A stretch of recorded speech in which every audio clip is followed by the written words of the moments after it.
Hello friend, इस video lecture में आप सभी का स्वागत है। उम्मीद है आप लोग खैरियत से होंगे।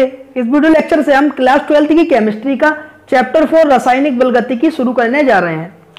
तो इस वीडियो लेक्चर से हम क्लास 12th की केमिस्ट्री का चैप्टर 4 रासायनिक बलगतिकी शुरू करने जा रहे हैं, जिसको इंग्लिश में हम कहते हैं केमिकल काइनेटिक्स। Chemical kinetics. तो इस वीडियो लेक्चर से हम क्लास 12th की केमिस्ट्री का चैप्टर 4 रासायनिक बलगतिकी शुरू करने जा रहे हैं, जैसे इंग्लिश में बोलते हैं हम केमिकल काइनेटिक्स। तो पहले हम इंट्रोडक्शन पढ़ते हैं, परिचय, यानी रासायनिक बलगतिकी में हम पढ़ेंगे किसके बारे में। हमें पता तो होना चाहिए हम चैप्टर पढ़ने जा रहे हैं, लेकिन हमें यही नहीं पता इसके बारे में अध्ययन किसके बारे में करने वाले हैं। तो पहले हम पढ़ेंगे इसका इंट्रोडक्शन, यानी रासायनिक बलगतिकी में हम किस चीज के बारे में पढ़ेंगे। रासायनिक बलगतिकी रसायन विज्ञान की वह शाखा है जिसमें किसी रासायनिक अभिक्रिया के वेग, तो रासायनिक बलगतिकी रसायन विज्ञान की वह शाखा है, रासायनिक बलगतिकी में किसका अध्ययन किया जाता है, जिसमें किसी अभिक्रिया रासायनिक अभिक्रिया के वेग तथा वेग को प्रभावित करने वाले कारकों का अध्ययन किया जाता है। तो आपको पता चल गया रासायनिक बलगतिकी जो है, इसमें हम अभिक्रिया के वेग के बारे में पढ़ेंगे। यानी अभिक्रियाएं कुछ बहुत तेज हो जाती हैं, कुछ स्लो होती हैं और कुछ पलक झपकते ही पूरी हो जाती हैं। तो कुछ अभिक्रियाएं आपकी बहुत तेज हो जाती हैं, कुछ स्लो होती हैं, और कुछ इतनी स्लो होती हैं कि इतने स्लो होती हैं, इतनी धीमी गति से होती हैं, इतनी मंद गति से होती हैं कि सालों वर्षों उन अभिक्रियाओं के होने में लग जाता है, और कुछ अभिक्रियाएं आपके घंटे में हो जाती हैं। तो जो रासायनिक बलगतिकी की चैप्टर है, इसमें हम अभिक्रियाओं के वेग का अध्ययन करेंगे, यानी कौन सी अभिक्रियाएं आपकी तेज हो जाती हैं, कौन सी स्लो होती हैं, कौन सी धीमी गति से होती हैं। आगे क्या है, वेग को प्रभावित करने वाले कारकों का अध्ययन करेंगे, यानी जो रासायनिक अभिक्रिया होती है उन्हें कौन कौन सी चीज प्रभावित करती है, कौन सी चीज अभिक्रिया को तेज कर देती है, कौन सी चीज अभिक्रिया को हल्की करती है।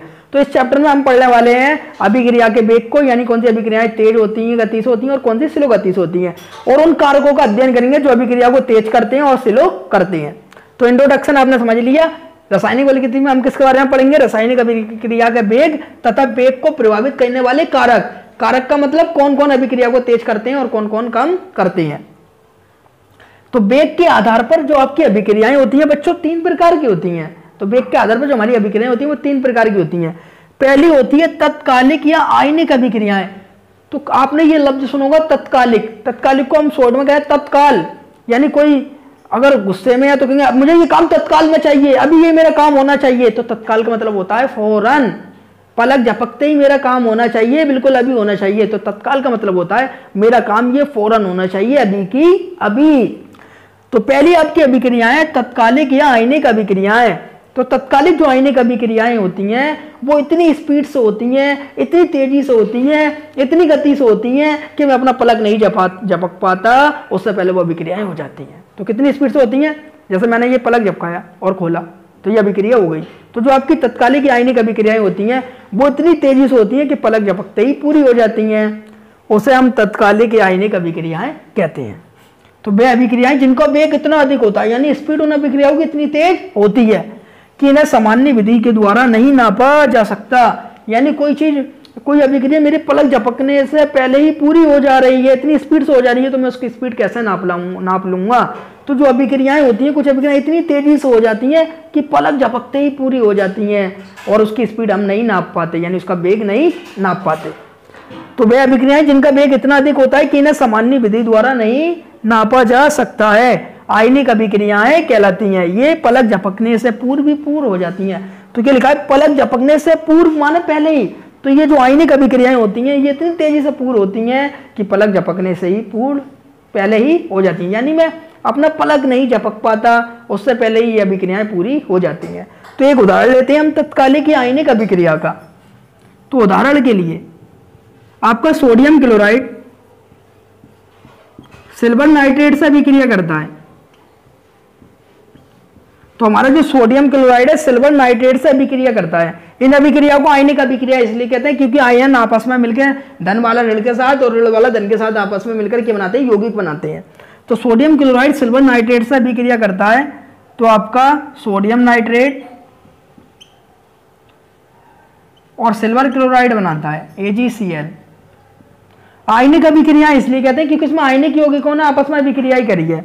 आपको पता है सोडियम पे धनायन चार्ज आता है और Cl पे माइनस आता है, Ag पे प्लस NO3 पे माइनस। तो जो प्लस वाला होता है वो माइनस के पास जाता है, तो NaNO3 बन जाता है सोडियम नाइट्रेट। इसी तरह आपका जो सिल्वर है Cl के पास जाता है, AgCl बना देता है। तो कौन सी अभिक्रिया है? ये आपकी आयनिक अभिक्रिया का उदाहरण है। अगर आपकी तत्कालिक या आयनिक अभिक्रियाएं आ जाए तो आप इसकी डेफिनेशन लिखेंगे, यानी वह अभिक्रियाएं जो बहुत तेज गति से होती हैं, इनका हम वेग नाप नहीं पाते हैं और पलक झपकते ही पूरी हो जाती हैं, तत्कालिक या आयनिक अभिक्रियाएं कहलाती हैं। एग्जाम्पल आपका ये है कि सोडियम आयन ने नाइट्रेट आयन से मिला, सोडियम नाइट्रेट बना दिया, और आपका सिल्वर आयन क्लोरीन आयन से मिला और सिल्वर क्लोराइड बना दिया। ये किस अभिक्रिया का उदाहरण? आपका आयनिक अभिक्रिया या तत्कालिक अभिक्रिया का उदाहरण है। अब बात करते हैं हम अति मंद अभिक्रियाएं, यानी मंद माने तो धीमा होता है, होती है, यानी मंद माने तो आपका धीमा कहलाता है, यानी धीमी चाल से चलना, और इसके आगे अति और लग गया है, यानी और मंद और धीमी गति से। तो वे अभिक्रियाएं जो बहुत ही धीमी गति से होती हैं, वो अभिक्रियाएं सालों में भी पूरी नहीं होती, और 1 साल की जगह हम कहते हैं 5 साल में भी पूरी नहीं होती, कुछ घंटों में भी पूरी नहीं होती, मिनटों में भी नहीं पूरी होती, यानी हमें उन अभिक्रिया को पता ही नहीं होता कितना टाइम लगेगा। इतनी धीमी गति से अभिक्रियाएं होती हैं जो उन्हें हम अतिमंद अभिक्रियाएं कहते हैं। तो डेफिनेशन पढ़ते हैं, ये अभिक्रियाएं अतिमंद होती हैं। अतिमंद यानी बहुत धीमी गति से होती हैं। इन अभिक्रियाओं की गति बहुत कम होती है। ये अभिक्रियाएं कई दिनों या वर्षों में भी पूर्ण नहीं होती हैं। तो ये अभिक्रियाएं इतनी धीमी गति से चल रही होती हैं कि दिनों में भी नहीं पूरी होती, वर्षों में भी पूर्ण नहीं होती हैं। तो इन अभिक्रियाओं को कुछ पता नहीं है, कई दिन भी लग जाए तो भी नहीं हो पूरी, वर्ष भी लग जाए तो भी नहीं हो, जैसे उदाहरण के लिए। तो जो अभिक्रियाएं बहुत धीमी गति से होती हैं, यानी कुछ अभिक्रियाएं ऐसी होती हैं बहुत धीमी गति होती हैं, यानी कभी सालों में भी नहीं पूरी हो पाती और दिनों में भी पूरी नहीं हो पाती, यानी उन अभिक्रियाओं को करवाने के लिए दिन भी कम पड़ जाते हैं और साल भी कम पड़ जाते हैं। उन अभिक्रियाओं को अतिमंद अभिक्रियाएं कहते हैं। तो वे अभिक्रियाएं जो बहुत धीमी गति से होती हैं और उनके लिए दिन साल ये वगैरह सब कम पड़ जाते हैं, अतिमंद अभिक्रियाएं कहलाती हैं। इसका एक उदाहरण बताता हूं मैं आपको अतिमंद अभिक्रिया का। तो जो जल बनने का प्रोसेस है, जो आपका हाइड्रोजन है वो हाफ O2 से रिएक्शन करता है। हाफ का मतलब आधा जल का अणु, 2 का मतलब 1। जैसे यहाँ 4 लिखा तो 4 के आगे मैंने हाफ लिख दिया, हाफ, तो हाफ का मतलब आधा, 4 का आधा क्या हो जाएगा आपका 2, 2 दूनी 4। इसी तरह हाफ O2 अणु बनाने के लिए, वैसे ऑक्सीजन परमाणु रहता, इसको अणु बनाने के लिए, ऑक्सीजन गैस बनाने के लिए हाफ O2 लिख दिया है। 2 से 2 कैंसिल बन जाएगा तो एक O का अणु रह जाएगा। तो हाइड्रोजन गैस ऑक्सीजन गैस से अभिक्रिया करके क्या बनाती है? जल बनाती है। एक ऑक्सीजन क्यों आया? क्योंकि आपका हाफ O2 लिखा है, हाफ O2, तो 2 से 2 कैंसिल, एक ऑक्सीजन बचेगा। तो हाइड्रोजन गैस हाफ O2 से अभिक्रिया करके जल बनाती है। यह प्रोसेस, जल बनाने की प्रोसेस बहुत धीमी होती है, बहुत स्लो गति से होती है, यानी जो हाइड्रोजन गैस से ऑक्सीजन की अभिक्रिया करा के जल बनाने की जो प्रोसेस होती है इतनी धीमी गति होती है, यानी दिन भी कम पड़ जाते हैं जल बनाने के लिए। हाइड्रोजन और ऑक्सीजन आपस में मिलकर जल बनाने में इतनी धीमी से गति से ये क्रिया होती है कि दिन क्या सालों भी कम पड़ जाते हैं और तो भी हमारा जल नहीं बन पाता है। ऐसी अभिक्रियाओं को हम अतिमंद अभिक्रियाएं कहते हैं। तो मैंने बताया था वेग के आधार पर अभिक्रियाएं 3 प्रकार की होती हैं। पहले बात करी हमने तत्कालिक आयनिक अभिक्रियाएं। तो तत्कालिक आयनिक अभिक्रियाएं कौन सी होती हैं? वे अभिक्रियाएं जो पलक झपकते ही पूरी हो जाती हैं, उनका हम वेग नाप ही नहीं पाते, उन्हें क्या कहते हैं? हम तत्कालिक आयनिक अभिक्रियाएं कहते हैं। उदाहरण उसका ये था। दूसरी अतिमंद अभिक्रियाएं। तो अतिमंद अभिक्रियाएं इतनी स्लो होती हैं कि महीनों सालों लग जाते हैं। कौन इतना वेट करेगा इन अभिक्रिया को? तो इन अभिक्रियाओं का अभी हम वेग नहीं नाप पाते हैं। तो ना इस अभिक्रिया का वेग नाप पाते हैं, ना इस अभिक्रिया का वेग नाप पाते हैं। तो हम जो तत्कालिक या आयनिक अभिक्रियाएं होती है ना, इनका वेग नाप पाते हैं, ना ही अतिमंद अभिक्रिया का वेग नाप पाते हैं। तीसरी अभिक्रिया और होती है, वो होती है आपकी मंद अभिक्रिया। तो इनका स्क्रीनशॉट लें, फिर उसके बाद बात करेंगे मंद अभिक्रिया की। अब बात करते हैं मंद अभिक्रिया की। मंद अभिक्रियाएं वह अभिक्रियाएं जो सामान्य गति से होती हैं। एक तो आपकी आयनिक अभिक्रियाएं होती हैं जो बहुत तेज गति से होती हैं, और दूसरी आपकी अतिमंद अभिक्रियाएं होती थी जो बहुत ही धीमी गति से होती हैं, और एक होती हैं आपकी मंद अभिक्रियाएं। तो ये अभिक्रियाएं बहुत ही सामान्य गति से होती हैं। ये अभिक्रियाएं कुछ मिनटों या घंटों में पूर्ण हो जाती हैं, मंद अभिक्रियाएं कहलाती हैं। तो आपको ये बात आपको याद रखना है, ना हम आयनिक अभिक्रियाओं का वेग निकाल सकते, ना अतिमंद अभिक्रियाओं का वेग निकाल सकते, लेकिन जो मंद अभिक्रियाएं होती हैं इन अभिक्रियाओं का हम वेग निकाल सकते हैं, क्योंकि ये अभिक्रियाएं कुछ मिनटों या घंटे में पूर्ण हो जाती हैं, मंद अभिक्रियाएं कहलाती हैं। उदाहरण के लिए CH3 COOH ये होता है आपका एसिटिक अम्ल।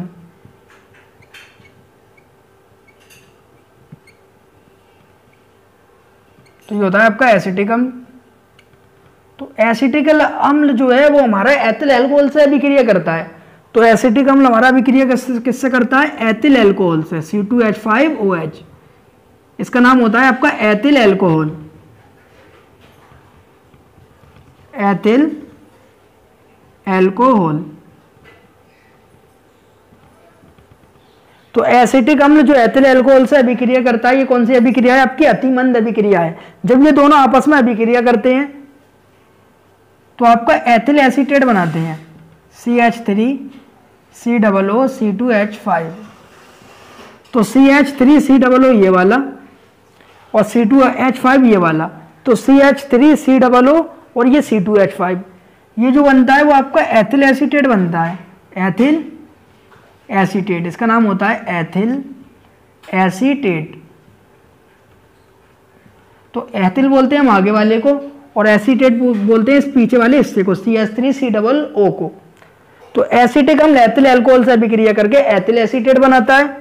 ये H रह गया था और ये OH रह गया था, ये OH और ये आपका ये H, ये दोनों मिलकर बना देते हैं जल, और जल निकल जाता है। ये किसका उदाहरण हो गया? ये आपकी अतिमंद अभिक्रिया का, मंद अभिक्रिया का उदाहरण है।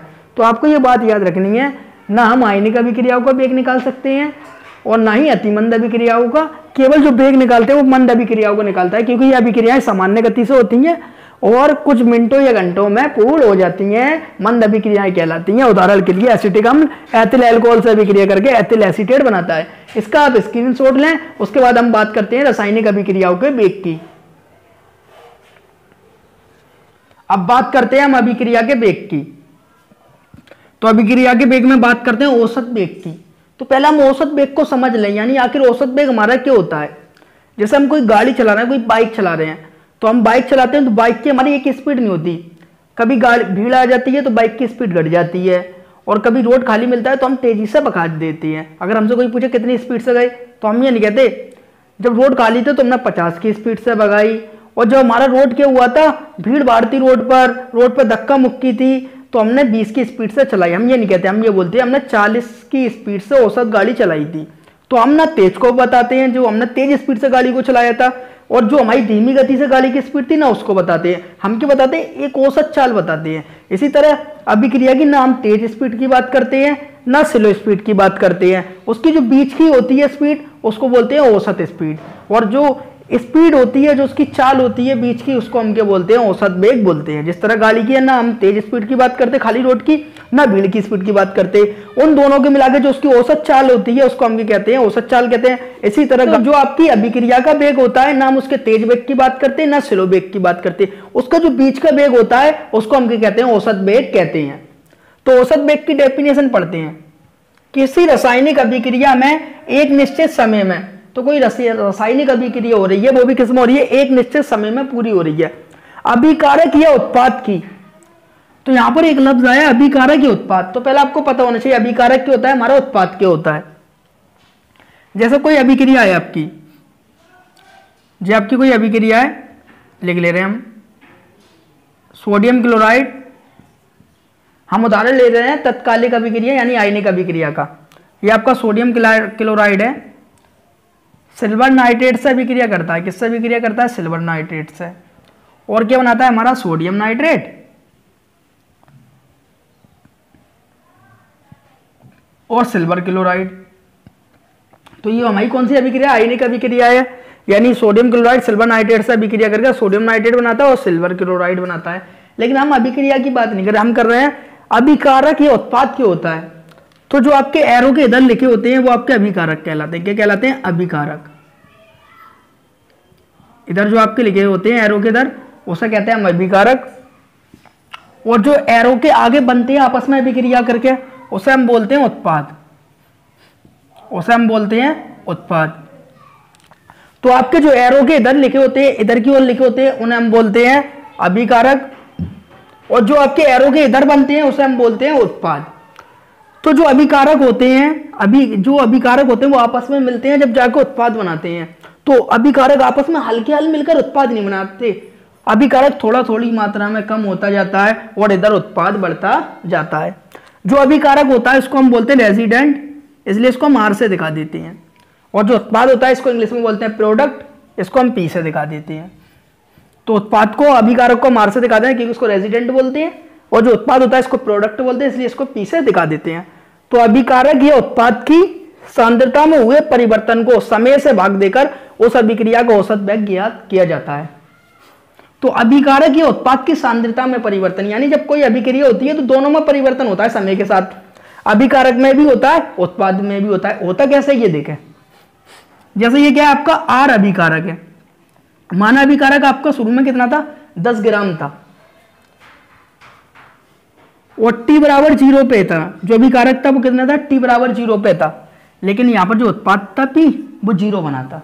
यानी अभी अभी हमने कोई अभिक्रिया करवाई है, हाल के हाल अभी हमने अभिकारकों को आपस में मिलाया है और समय क्या है वहां पर t बराबर 0 है, समय कितना है t बराबर 0, तो t बराबर 0 में अभिक्रिया शुरू ही नहीं हुई तो उत्पाद जरा सा भी नहीं बनेगा, 0% भी नहीं बनेगा। तो t बराबर जो 0 था हमारा, t बराबर 0 पर अभिकारक 10 था और उत्पाद क्या बनाता है 0 बनाता, यानी कुछ भी नहीं बनाता। समय आपका गुजरा, समय आपका ये दूसरा हो गया t बराबर 1 हो गया, समय कितना हो गया आपका t बराबर कितना हो गया 1। तो जब आपका समय t बराबर 1 हुआ तो हमने देखा यहाँ पर जो होता है अभिकारक 8 रह गया, तो अभिकारक 8 रह गया, यहाँ उत्पाद कितना बन गया 2, क्योंकि 10 में से 10 था, 10 में से क्या रह गया 8 रह गया, तो कम कितना हुआ 2, तो उत्पाद के बन गया 2। तो ये समझाने का मकसद है मेरा कि कोई भी आपकी अभिक्रिया होती है तो उसमें अभिकारक डायरेक्ट मिलकर उत्पाद नहीं बना देते, अभिक्रिया की होती है समय के साथ धीरे धीरे परिवर्तन होता है, बदलाव होता है, यानी अभिकारक से उत्पाद में चेंजिंग धीरे धीरे होती है। कुछ समय और गुजरा तो यहाँ पर जो अभिकारक था कुछ समय यानी समय 2 पर t बराबर क्या है टाइम बराबर 2, तो समय बराबर 2 पर 2 मिनट होंगे या 2 सेकंड कुछ भी हो सकते हैं। तो t बराबर 2 पर हमने देखा जो हमारा अभिकारक था वो 6 रह गया और यहाँ पर जो उत्पाद था वो हमारा 4 हो गया। यानी आप देख रहे हैं अभिकारक में क्या हो रही है कमी आ रही है और उत्पाद में क्या हो रही है वृद्धि। कुछ समय और गुजरा आपका तो आपने देखा यहाँ पर जो हमारा अभिकारक था वो 4 रह गया और यहाँ पर जो आपका उत्पाद था वो आपका 6 हो गया। कुछ समय और गुजरा, आपने देखा हमारा जो अभिकारक था वो क्या रह गया 2 रह गया और जो हमारा उत्पाद था वो कितना हो गया 8 हो गया। कुछ समय और गुजरा तो हमने देखा जो हमारा अभिकारक था वो क्या रह गया 0 रह गया और जो हमारा उत्पाद था 10 हो गया। तो ये अभिक्रिया देखें, पहला अभिकारक कितना 10 था, 10 से कितना रह गया 8, 8 से कितना रहेगा 6, 6 से कितना रहेगा 4, 4 से कितना रहेगा 2, 2 से कितना रहेगा। तो समय के साथ ही तो परिवर्तन आया अभिकारक की सांद्रता में, तो जैसे ही अभिकारक की सांद्रता में परिवर्तन आता है वैसे ही समय के साथ उत्पाद की सांद्रता में भी परिवर्तन आता है, क्योंकि यहाँ पर जो अभिकारक था अभिकारक कम होता जाएगा और उत्पाद बढ़ता जाएगा, क्योंकि अभिकारक आपस में मिलकर उत्पाद बनाते हैं। तो अभिकारक में कमी आती है समय के साथ, उत्पाद में क्या आती है वृद्धि आती है, ये आपको याद रखना है। क्योंकि यहाँ अभिकारक 10 था, t बराबर 0 पर अभिक्रिया शुरू नहीं थी तो उत्पाद क्या था 0 था।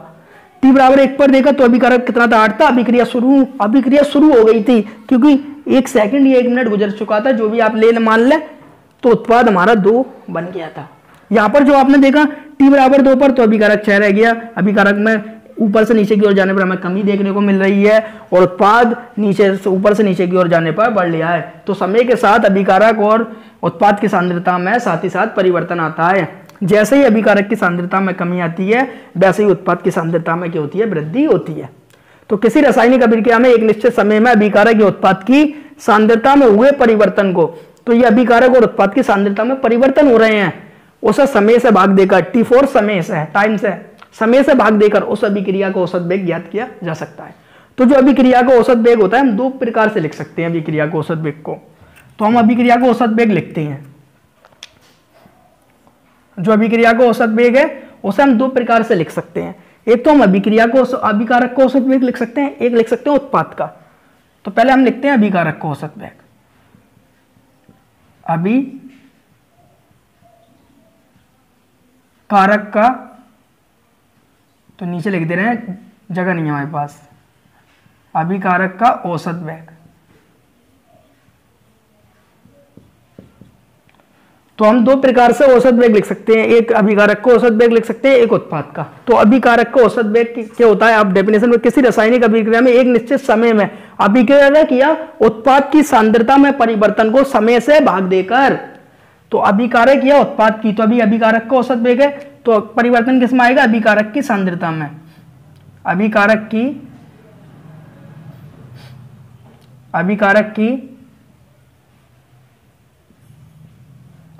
की सांद्रता में परिवर्तन। तो अभिकारक की सांद्रता में परिवर्तन बटे किससे भाग देकर, समय से भाग देकर, तो समय से भाग दे दिया। तो अभिकारक की सांद्रता में हमने किससे भाग दे दिया, समय से भाग दे दिया। तो अभिकारक को औसत वेग बराबर अभिकारक की सांद्रता में परिवर्तन बटे किससे भाग दे दिया, समय, बराबर जो अभिकारक होता है हम उसे दिखाते किससे हैं, तो जो अभिकारक होता है हम बच्चों से दिखाते हैं आर से। अभी मैंने बताया था आर फॉर रेजिडेंट, तो अभिकारक को हम दिखाते हैं आर से। तो अभिकारक की जगह लिख दिया हमने आर, क्या लिख दिया, आर। और परिवर्तन हो रहा है अभिकारक की सांद्रता में, क्या हो रहा है, परिवर्तन। जो सांद्रता होती है, सांद्रता, तो सांद्रता की पहचान ही होती है, कहीं पर ही आपको ऐसे ब्रैकेट लगे के दिख जाए तो उसका मतलब होता है सांद्रता। तो केमिस्ट्री में हर एक सिंबल का एक मतलब होता है। आर फॉर अभिकारक, जो ब्रैकेट है उसका मतलब क्या है, सांद्रता। सांद्रता मतलब होता है मोलरता, क्या होता है, मोलरता। तो सांद्रता का मतलब क्या होता है, मोलरता। अगर कोई सांद्रता दी होगी तो आपको ऐसे ब्रैकेट कोष्टक लगा के दी होगी। तो आर फॉर अभिकारक, सांद्रता का मतलब है ब्रैकेट, परिवर्तन, तो परिवर्तन को हम दिखाते हैं डेल्टा से। किससे, डेल्टा से। तो डेल्टा ब्रैकेट आर का मतलब होता है अभिकारक की सांद्रता में परिवर्तन। तो अभिकारक की सांद्रता में परिवर्तन को हम डेल्टा आर से दिखाते हैं। अभिकारक की सांद्रता में परिवर्तन बटे समय में, बटे क्या है आपका, समय।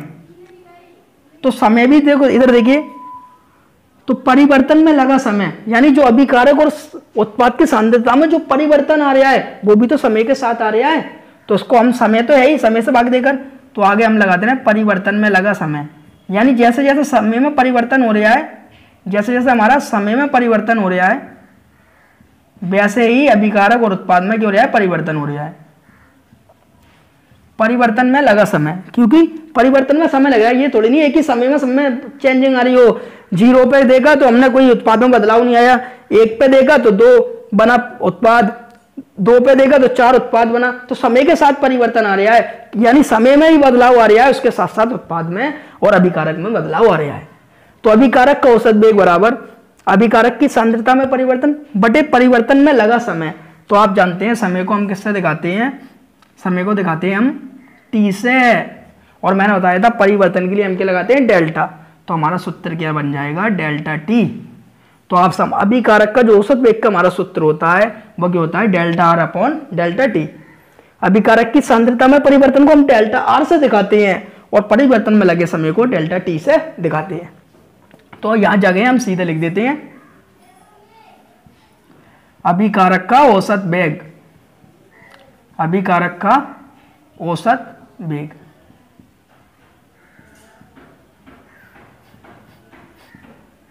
तो अभिकारक का जो औसत वेग होता है वो क्या होता है आपका, आप खुद देख सकते हैं।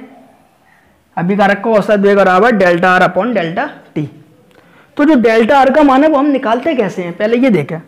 तो यहाँ पर हमारे बहुत से R1 है, आर है, आर का मान यहाँ 10 था, यहाँ 8 था, तो इनको हमने मान दे दिया जी। आपको मान लिया R1 का मान है जी, मान किसका मान लिया R2 का, ये मान लिया किसका R3 का, ये मान किसका मान लिया R4 का। तो R2 में से R1 घटा के हमारा क्या आता है, डेल्टा आर आता है। तो डेल्टा आर बराबर क्या हो जाएगा हमारा R2 माइनस R1। ब्रैकेट में हमने क्यों लिखा, क्योंकि ये सांद्रता है, सांद्रता को हमें ब्रैकेट में लिखना पड़ेगा। तो बात याद रखिए, हम डेल्टा आर कैसे निकालते हैं, R2 में से R1, यानी नीचे वाले मान में से ऊपर वाले मान को घटा के हम क्या निकालते हैं, डेल्टा आर निकालते हैं।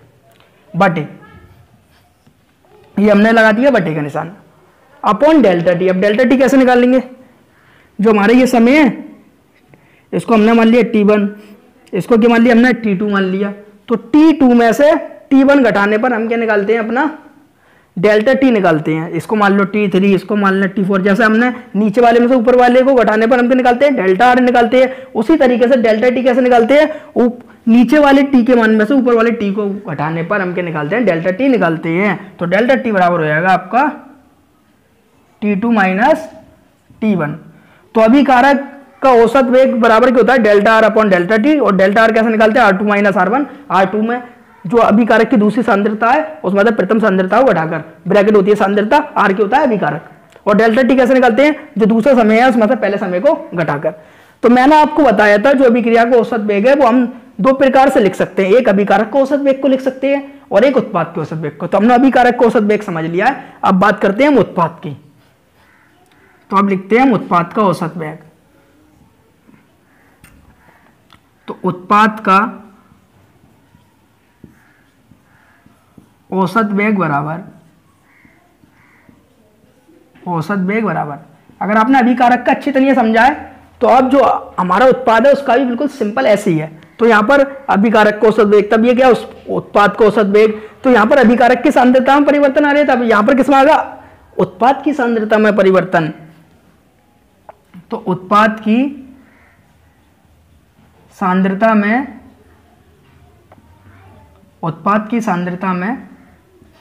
परिवर्तन, उत्पाद की सांद्रता में, तो उत्पाद का औसत वेग बराबर उत्पाद की सांद्रता में परिवर्तन बटे परिवर्तन में लगा समय, क्योंकि परिवर्तन में समय लग रहा है। T0 पर 0% बदलाव भी नहीं आया था, और T1 पर देखा तो 2 बन गया था प्रोडक्ट, और T2 पर देखा तो 4 बन गया था आपका प्रोडक्ट। तो समय के साथ ही तो बदलाव आ रहा है हमारे किसमें, उत्पाद में। तो इसलिए हम कह रहे हैं परिवर्तन में लगा समय, यानी उत्पाद में जो बदलाव आ रहा है वो समय के साथ आ रहा है। तो उत्पाद की सांद्रता में परिवर्तन बराबर परिवर्तन में लगा समय।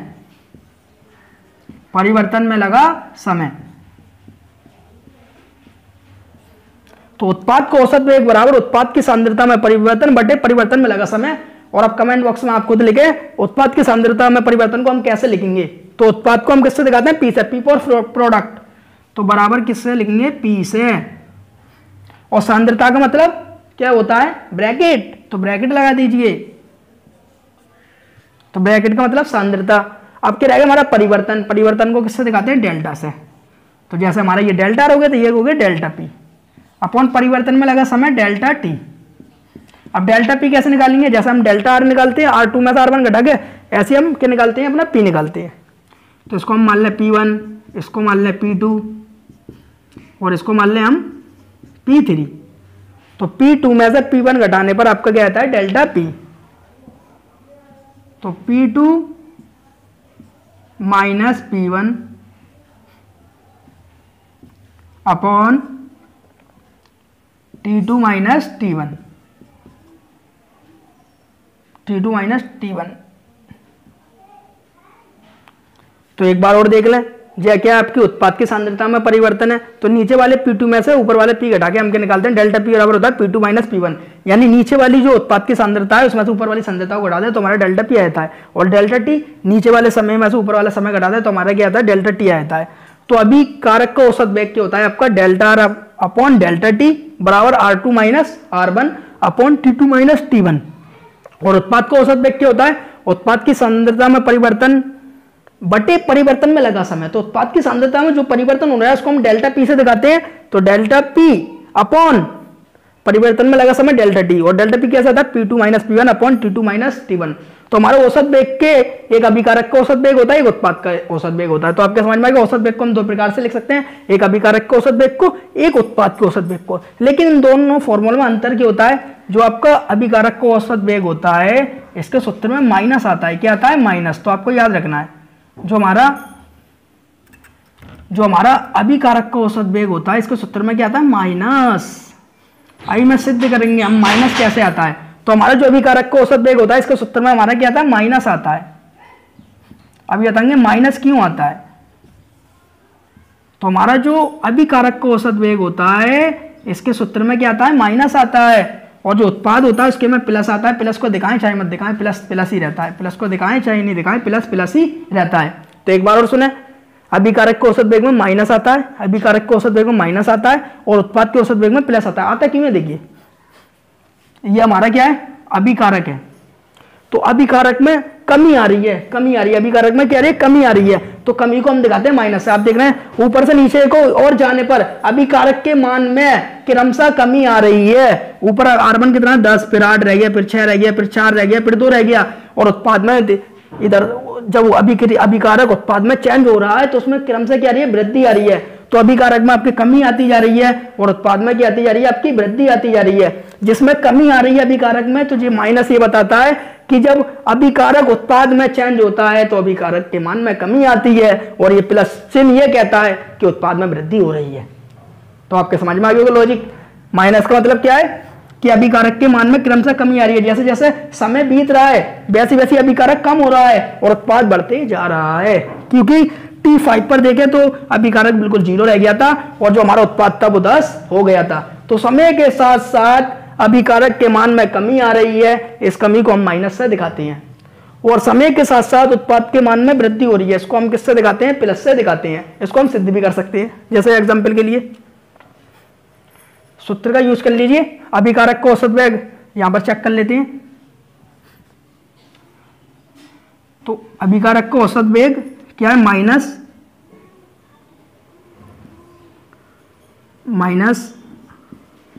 R2 माइनस R1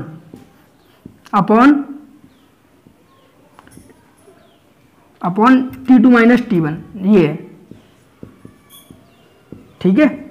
इसी तरह हम किसका लिखते हैं, उत्पाद का औसत वेग लिख देते हैं,